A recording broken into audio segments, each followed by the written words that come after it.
Do you support reparations for Black people? Well, listen, again, we had over 200 years of slavery. We had Jim Crow for almost a century. We had legalized discrimination, segregation, and now we have segregation and discrimination that is not legal but still exists and is a barrier to progress. We have disparities around housing. We have disparities around education. We have disparities around income.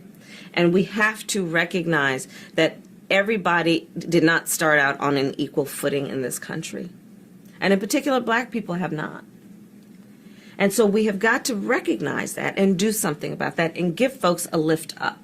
That's why, for example, I'm proposing the LIFT Act. Give people who are making $100,000 or less as a family a tax credit, which will benefit and uplift 60% of Black families who are in poverty. So by default, it affects Black families, but there's not a particular policy for African Americans that you would explore. But no, if you look at the reality of who will benefit from certain policies, when you take into account that they're not starting at the same place and they're not starting on equal footing, it will directly benefit Black children, Black families, Black homeowners, because the disparities are so significant.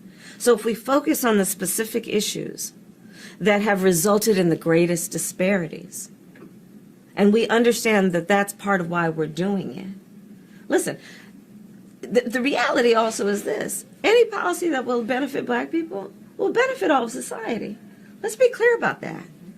Let's really be clear about that. So I'm not going to sit here and say I'm going to do something that's only going to benefit Black people.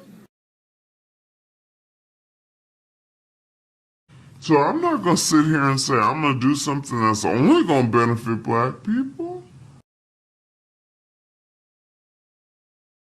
So I'm not going to sit here and say I'm going to do something that's only going to benefit Black people.